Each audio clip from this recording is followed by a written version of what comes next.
오늘 우리가 함께 읽은 복음서의 말씀의 마지막 구절이 매우 인상적입니다. 그들이 예수님께서 하신 이 말씀을 듣고 놀랍게 여겨 예수를 떠나가니라.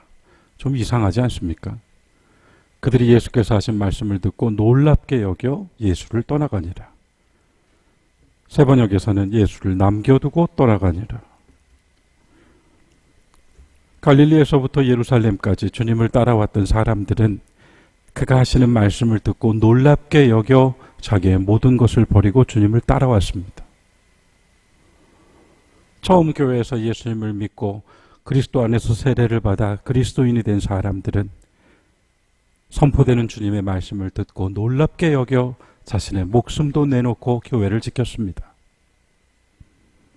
그런데 이 본문 속에 등장하는 바리새파와 헤롯 당원들은 다른 사람들과 마찬가지로 주님께서 하시는 말씀을 듣고 놀랍게 여기기는 했는데 예수님을 남겨놓고 떠나가 버렸다. 이렇게 쓰여 있습니다. 이것이 차이라면 차이가 아닐까요? 이것이 가이사의 것과 하나님의 것의 차이가 아닐까요? 오늘은 가이사의 것과 하나님의 것이라는 제목으로 말씀을 나누겠습니다. 먼저 성인 라우렌쪼라고 하는 분의 이야기를 전하려고 합니다. 성인 라우렌쪼. AD 258년에 그는 순교했다고 전해집니다. 라우렌쪼는 당시 로마 교회의 집사였습니다. 스페인의 라우레라고 하는 곳에서 태어나서 로마로 와서 교황 시스토 밑에서 7 집사 중에 하나로 봉사합니다. 그가 맡은 업무는 주로 교회의 재산을 관리하는 일과 가난한 사람들에게 구호품을 나누어 주는 일이었습니다. 그의 이름 라우렌쪼는 라틴어로 월계관을 쓴 이라는 뜻입니다. 월계관은 신적인 어떤 권위, 승리를 상징하는 것입니다. 나라와 언어에 따라서 로렌스라고 불리기도 하고 로렌츠 또는 불어에서는 라우렌티 등으로 이 같은 이름이 불립니다. 3세기는 아직 기독교가 공인을 받지 않았던 시절입니다. 로마의 황제 발레리아누스는 258년에 지난해에 이어 두 번째 포고령을 공포하여 그리스도 교회를 박해했습니다. 성직자들을 처형하고 공직에 있는 신자들을 추방하고 재산을 몰수하였습니다. 이때 교황 시스도 2세는 카타콤 안에서 미사를 집례하다가 체포되었습니다. 언제나 교황 곁에서 미사를 돕던 라우렌초는 끌려가는 노 교황의 옷자락을 잡고 따라가며 눈물을 흘리고 애원했습니다. 아버지, 아들을 버리고 어디로 가십니까? 언제나 당신의 미사를 돕고 있던 저를 버리고 어디로 가신단 말입니까? 저도 같이 데려가 주십시오. 관리에게 무참하게 끌려가던 교황은 그의 말에 크게 감동했습니다. 그리고 라우렌조에게 말합니다. 아니다, 내 아들아. 내가 너를 버리는 것이 아니란다. 내가 너를 버리는 것이 아니란다. 어제 거제도 애강원에서 우리 신익호 목사님 퇴임식이 있었죠. 235명의 지적 장애우들이 그곳에서 함께 공동체를 이루며 살고 있습니다. 1952년 한국전쟁으로 인하여 생겨난 고아들을 보듬고 시작되었던 애강원의 역사가 어느덧 70여 년 가까이, 지금은 너무나도 밝은데 지적 장애로 있는 그들을 위하여서 그곳 시설이 작은 집이 되고 학교가 되고 일터가 되어 있습니다. 퇴임을 하시면서 이임사를 하시는데 오히려 가족들이나 애강원 식구들이나 거기 나와서 말씀하시는 분들은 목사님의 퇴임을 안타깝게 여기고 서운한 마음을 감추지 않았습니다. 그런데 임사에서 신익호 목사님께서 이렇게 말씀하시더라고요. 아무것도 한 일이 없는데 나에게 이런 식을 허락해 주어서 너무나도 감사하다. 나는 거제도 애강원을 떠나지 않습니다. 제가 그 말씀을 듣는데 참 인상적이었어요. 퇴임하시면서 나는 거제도 애강원을 떠나지 않습니다. 거기 앉아있던 애강원 식구들도 또 가족들도 모두 크게 감동했습니다. 아들아, 나는 너를 떠나지 않는다. 너에게는 너에게 맞는 일을 맡기려고 한다. 사흘 후에는 너도 내 길을 따르게 될 것이다. 나는 이미 너무 늙어서 제대로 싸울 기력이 없구나. 그러나 너는 아직 젊으니 네가 훌륭한 승리를 차지하지 않으면 안 될 것이다. 로렌초, 월계관을 쓴 이름답게 너는 아직 젊으니 네가 이 일을 하지 않으면 안 될 것이다. 라우렌초는 자신도 곧 체포될 것이라는 것을 알았습니다. 그리고 무엇을 해야 할지도 알아차렸죠. 로마의 관리들이 재산을 모두 몰수하기에 한 발 앞서서 그는 교회 재산의 대부분을 다 처리하여 가난한 사람들에게 모두 나누어 주었습니다. 그런데 그때 제가 이 이야기를 꺼내게 된 것은 오늘 복음서의 말씀이 이 이야기와 결부되어 있기 때문입니다. 그런데 그때 로마의 관리가 말하기를 가이사의 것은 가이사에게 돌리라고 하지 않았느냐? 교회의 재산을 모두 황제에게 바쳐라. 교회의 재산 목록을 나에게 제출하라. 거기서 그 말을 씁니다. 너희 스승이 그리 말하지 않았느냐? 가이사의 것은 가이사에게 주라고. 감추어둔 것 없이 한 푼도 남김없이 모두 황제에게 다 내놓아라. 윽박질렀습니다. 사흘의 말미를 주었습니다. 사흘이 지나고 라우렌초는 그 동네에 있는 과부와 고아와 장애우들과 오갈 데 없는 가난한 노인들을 이끌고 관청으로 몰려갔습니다. 그리고 그 관청문을 열어 제끼고 힘차게 말했습니다. 네, 제가 숨겼습니다. 교회 재산을 숨겼죠. 자, 여기 이 사람들이 제가 숨겨놓은 우리 교회의 재산 전부입니다. 그의 말을 어떻게 들었는지는 모르지만 모욕을 당했다고 느낀 관리는 노발대발하며 라우렌초에게 심한 매를 퍼부었습니다. 그럴수록 분노는 더 치밀어 올라 결국엔 새꼬챙이를 엮어서 석쇠를 만들고 그 위에 라우렌초를 올려놓았습니다. 그리고는 그 아래에 숯불을 피워 천천히 고통을 가했습니다. 천천히 고통을 가했습니다.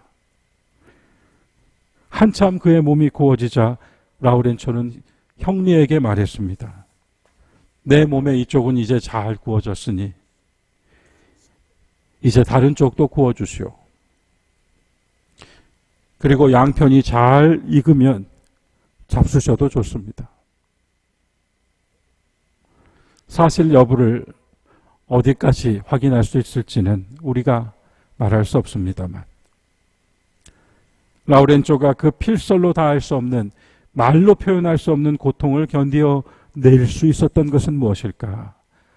훗날 성인 레오라고 하는 이가 그 이야기를 이렇게 전해주었습니다. 라우렌초 성인의 가슴 깊은 곳에서 하나님을 뜨겁게 사랑하는 불이 타고 있었기 때문에 그는 육신으로 당하고 있는 고통을 느끼지 않을 수 있었다. 이길 수 있었습니다. 참 멋진 후세의 해석입니다. 그 마음에 하나님을 향한 사랑이 뜨겁게 불타고 있었기 때문에 이미 불타오르고 있었기 때문에 몸을 태우는 불을 견딜 수 있었다. 순교 후 라우렌초의 시신은 향기를 발했다고 전해집니다. 신도들이 그의 시신을 로마의 성 밖에 가타콤베에 안장했습니다. 그리고 그 후 콘스탄티누스 황제가 그 터 위에 작은 성당을 세우고 6세기경에 펠라기우스 2세가 바실리카로 성교회로 개축했습니다. 그 모양을 따라 만들어진 이 라우렌초 대성당은 지금도 로마의 7대 교회 중에 하나로 현존하고 있습니다. 사진을 좀 보면요. 계속 넘겨주시겠어요? 예, 저게 성당 내부이고요. 네, 저 인물이 이제 성인 라우렌초를 동상으로 만들어 놓은 곳입니다. 라우렌초 성인이 들고 있는 저것은 교회의 장부입니다. 저것은 라우렌초를 구웠다는 석쇠의 유물이라고 합니다. 철학자 키에르케고르는 주님께서 들의 백합화와 공중나는 새에게 배우라 하신 말씀을 강화하면서 설교가 아니라, 그는 목회자가 아니니까요, 그 말씀을 강의하며 설명하면서 우리는 들의 백합과 공중의 새에게 무엇을 배울까라는 강화집을 냈습니다. 그런데 이 책에 그가 이런 말을 남깁니다. 무릇 이 세상 사람들이 하는 염려는 타자와 비교해, 다른 사람들과 비교해서 하는 염려이고, 그들 속에서 내가 특별한 존재가 되려고 애쓰는 가운데에서 그 염려가 비롯된다. 그러나 하나님의 모습을 담지 않은 백합은, 하나님께서 창조하신 것은 결코 버리지 않으신다는 증거로서 오늘까지 하나님의 증표가 되고 있다.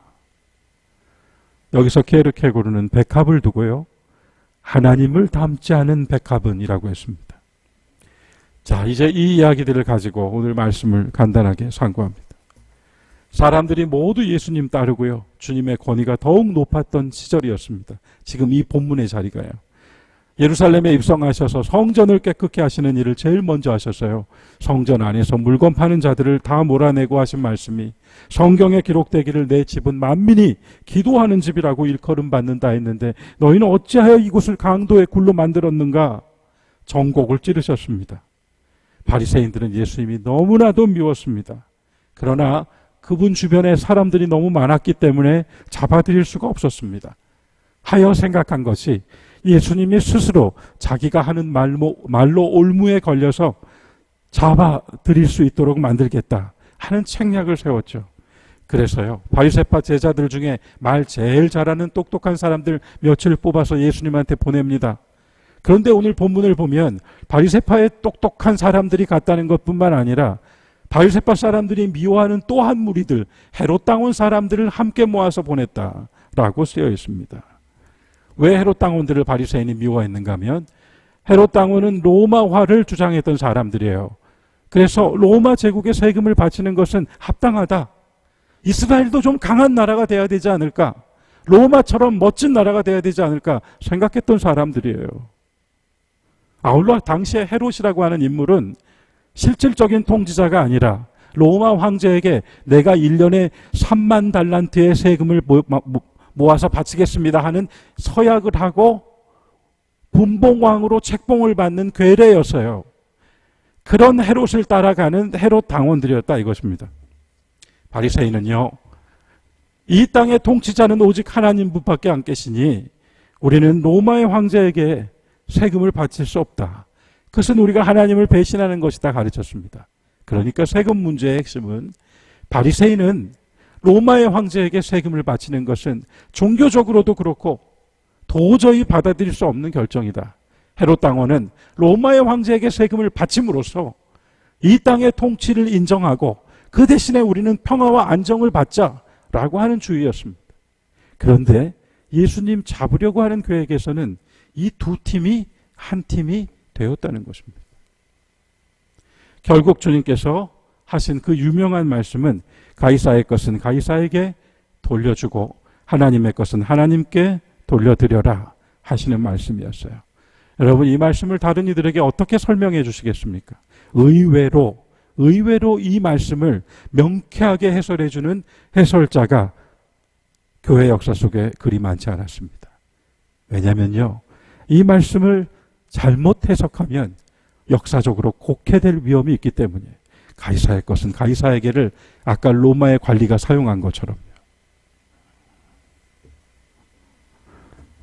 그렇다면 예수님은 왜 이들의 책략을 다 알고 계시는 가운데에서 하나님과 로마 황제를 같은 위치에 놓았을까요? 우리가 신앙인으로 볼 때 이것은 도저히 성립되지 않는 구조 아닙니까? 하나님과 로마 황제가 어떻게 같이 있을 수 있습니까? 가이사의 것과 하나님의 것을 어떻게 구별할 수 있습니까? 당시에 통치자는 오늘의 돈과는 조금 개념이 달라요. 통치자는 자신이 지배하는 영역에 자신의 흉상이 새겨진 화폐를 사용하게 함으로써 그것이 바로 자신의 통치 영역의 경계가 되게 했습니다.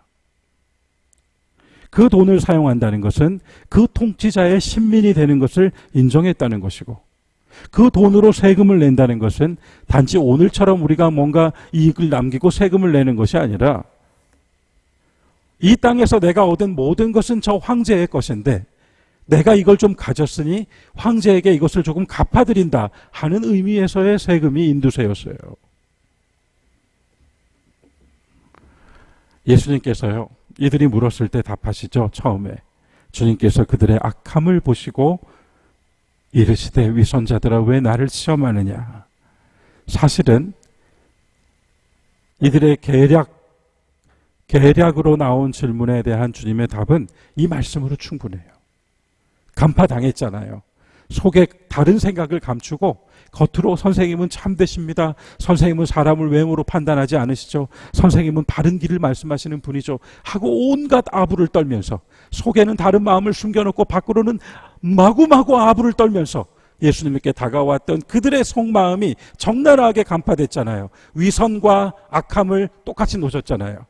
왜 이 악한 사람들아 나를 시험하느냐 하시는 말씀으로 이 질문에 대한 답은 이미 일단락됐어요. 그들은 졌습니다. 그러나 우리가 오늘 생각해야 될 부분은 이거죠. 로마 황제에게 세금을 바치는 것은 하나님을 배신하는 행위이다라고 그렇게 가르치는 바리새파는 분명 종교적으로 아주 힘 있는 사람들이고요. 로마 황제에게 세금을 바쳐서 우리도 좀 훌륭한 힘 있는 로마의 평화 안에 있는 나라가 되게 하자 하는 헤롯 당원의 생각 역시 정치적인 힘을 가진 사람들의 이야기입니다. 그런데 이들 종교적인 힘과 정치적인 힘이 모두 평범한 사람들의 마음속에 있는 정서와 심리와 신념과 종교심을 다 건드리면서 세금을 내는 것이 옳으냐 그르냐 갖고 싸우게 만든단 말이에요. 그런데 보세요. 이 사람들도 모두 데나리온을 쓰고 있습니다.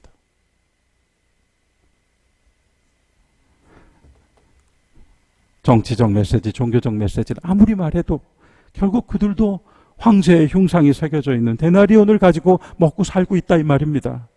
그럼에도 불구하고 지금 이 상황에서 세금 문제를 앞에 딱 놓고 사람들을 흔들고 있는 것이죠. 예수님 시험하고 있는 거예요. 동전에 로마 황제가 새겨져 있다면 주님의 말씀은요, 동전에 로마 황제가 새겨져 있다면 사람들에게는 하나님의 형상이 새겨져 있습니다. 모든 사람들이 사용하는 동전에는 오직 한 사람 로마 황제가 새겨져 있죠. 그토록 강한 권력의 최고봉에서 그가 이루어내는 가장 위대한 일은 동전에 자기 얼굴 새겨넣는 거예요. 그런데 하나님은, 온 땅을 만드시고 다스리시는 하나님은 우리 같은 사람들 모두에게 하나님의 형상을 새겨 넣어 주셨습니다. 그런데 놀랍게도 동전에 똑같은 얼굴이 아닌 전 세계 모든 사람의 얼굴이 하나님의 형상으로 새겨져 있다는 모든 사람들의 얼굴에 같은 얼굴이 없고 같은 목소리가 없습니다. 옳으냐 그르냐라고 물었지만 그것을 논하는 것이 이 장의 주제가 아닙니다. 첫 번째, 주님께서는 분명히 이것이 가이사의 것이고 이것은 하나님의 것이라고 구분하고 싶은 그 인간의 세속적인 마음을 간파하신 그 속에서 하나님의 형상이 새겨져 있는 그대요. 그대를 어떻게 돈과 비교하겠습니까? 하나님과 로마 황제를 왜 같은 자리에 두셨을까요? 사람이 돈과 같은 반열에 놓일 수 있는 것입니까? 돈에는 황제가 새겨져 있고 사람에게는 하나님이 새겨져 있는데 같은 위치에 놓을 수 있는 것입니까? 나는 정말 하나님이 새겨져 있는 하나님의 것으로서 살고 있는가? 오늘 그것이 이 말씀에서 제가 얻은 첫 번째 은혜입니다. 나는 정말 하나님의 것으로 살아왔는가? 나의 꿈과 목표와 나의 삶과 신앙과 나의 현재의 직분과 봉사는 하나님의 것으로 하고 있는 것인가? 하나님을 내 것으로 만든 삶에서 하고 있는 것인가? 형상을 담지 않은 백합도 창조주를 보인다는데, 자기 왁가림도 못하여 시설에서 보호받고 있는 지적 장애우들도 나는 여러분을 떠나지 않습니다라는 말에 박수를 칠 줄 안단 말입니다. 바리새인은 절대로 세금을 낼 수 없어라고 말하는 그 마음에서 나는 하나님의 사람이야 라고 하는 것으로부터 나온 마음이었을까요? 헤롯 땅이 어찌 매국노겠습니까? 이스라엘 잘 돼보자고 하는 것인데요. 그러나 이스라엘이 잘 돼야 한다는 그들의 외침은 하나님의 것으로서의 이스라엘이 잘 돼야 하는 것입니까? 아니면 헤롯의 권력으로서의 이스라엘이 잘 돼야 하는 것입니까? 가이사의 것은 가이사에게, 하나님의 것은 하나님에게는 통렬하게 우리 모두 하나님의 것으로서, 나는 정말 주님의 것으로서 나의 삶과 신앙을 지켜나가고 있는가를 묻게 해주고 계십니다. 그대 정말 하나님의 사람으로 살고 있습니까? 신명기 8장, 오늘 우리에게 주신 구약의 말씀이 병행 말씀인데요. 여기서 저는 두 번째 말씀을 얻습니다. 8장 2절은 이렇게 쓰여 있습니다. 내 하나님 여호와께서 이 40년 동안에 너에게 광야 길 걷게 하신 것을 기억하라. 너를 낮추시며 너를 시험하사 내 마음 어떠한지, 명령을 지키는지 지키지 않는지 알려고 하십니다. 3절 우리 다 같이 읽을까요? 함께 읽겠습니다. 너를 낮추시며 너를 줄이게 하시며 또 너도 알지 못하며 내 조상들도 알지 못하던 만나를 너에게 먹이신 것은 사람이 떡으로만 사는 것이 아니요 여호와의 입에서 나오는 모든 말씀으로 사는 줄을 내가 알게 하려 하심이라. 아멘.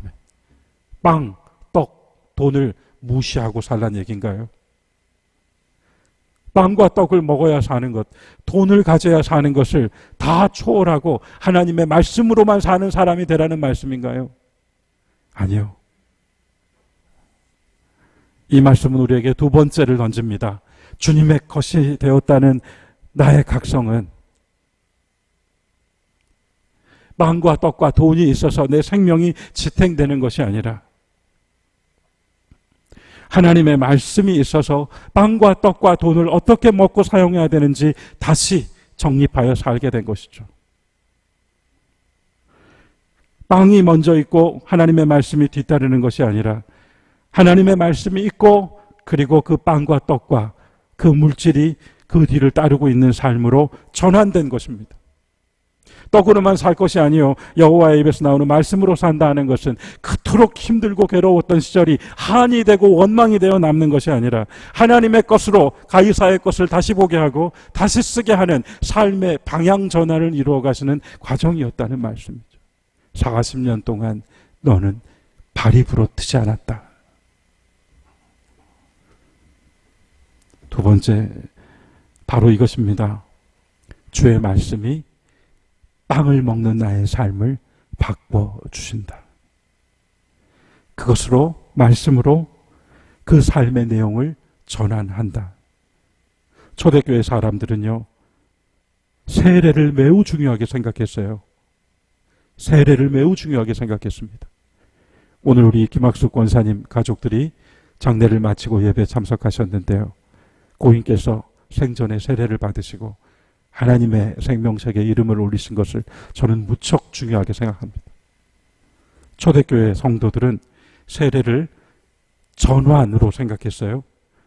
그들은 세례를 받음으로써 자신이 새로 지음받은 사람이라는 것을, 자신의 삶이 새로운 삶이라고 하는 것을, 자신의 존재가 새로운 공동체에 속하게 되었다는 것을 철저히 받아들였습니다. 그래서 그들은 세례라고 하는 것이 교회의 멤버가 되는 것이 아니라 이제까지 나를 지배하고 통치하던 힘이 나를 다스리시는 하나님으로 바뀌어지는 사건으로 봤다 이 말입니다. 옛 삶과 옛 사람은 폐기되고 없어져야 될 쓰레기가 아니라 그 옛 삶과 옛 사람에서부터 나를 새롭게 해주시는 전혀 새로운 역사의 시작이 바로 그 세례요. 그래서 그들은 똑같이 사랑이라는 말을 쓰지만 자신들의 사랑을 아가페라 불리기를 원했습니다. 하나님의 사랑으로 아가페를 놓고 사는 것이 아니라 내가 사랑하고 내가 사랑으로 하는 모든 행동이 아가페에 속한 것이 되기를 원했습니다. 그들은 자신들이 아가페로 불리기를 원했습니다. 그것은 엄청난 결단입니다. 에로스도 있고 지혜를 말하는 필리아도 있습니다만 나는 이제부터 아가페요 라고 하는 이 결단은 그만큼의 시련이, 그만큼의 괴로움이 뒤따를 수도 있습니다. 하지만 나에게 아가페 사랑하신 하나님께 속한 새로운 생명의 삶이 나로 하여금 이 아가페적 결단을 하게 만들어 삶을 바꿔가는 것입니다.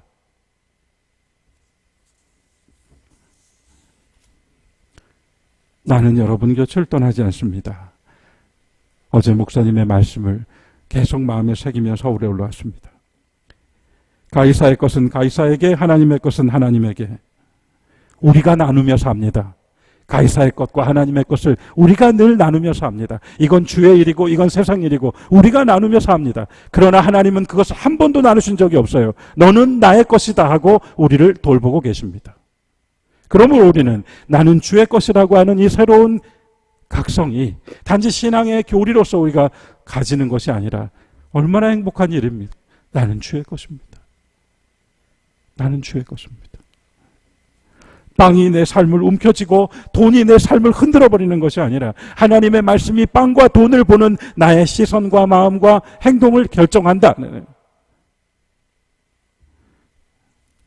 그리고 우리는 아가페의 사랑을 받았으니 아가페의 실천으로 내 방향을 잡았다. 오늘 주신 이 말씀을 기억하면서 똑같았지만 놀랐지만 예수님 남겨두고 떠나간 그들과 같은 길이 우리는 아니었습니다. 사랑하는 교회 여러분, 우리는 주님의 것이라는 것이 사슬입니까? 해방선언입니다. 빵이 나를 흔드는 것이 아니라 말씀이 빵을 다시 먹고 살 수 있는 새로운 삶의 내용으로 바꿔주었다. 얼마나 좋은 것입니까? 우리는 아가페의 사랑을 받았기 때문에 때론 손해를 볼지라도 아가페의 사랑을 실천하는 방향으로 가는 사람들입니다. 이 역사도 두 나라의 정상이 결정하는 것이 아니라, 사국의 정상이 결정하는 것이 아니라 하나님께서 정해 주실 것입니다. 우리가 다 주의 것이라는 이 귀한 믿음의 각성이 우리 삶에 힘이 되고 용기가 되는 이 한 주간 여러분의 삶과 걸음이 되시기를 주님의 이름으로 축원합니다.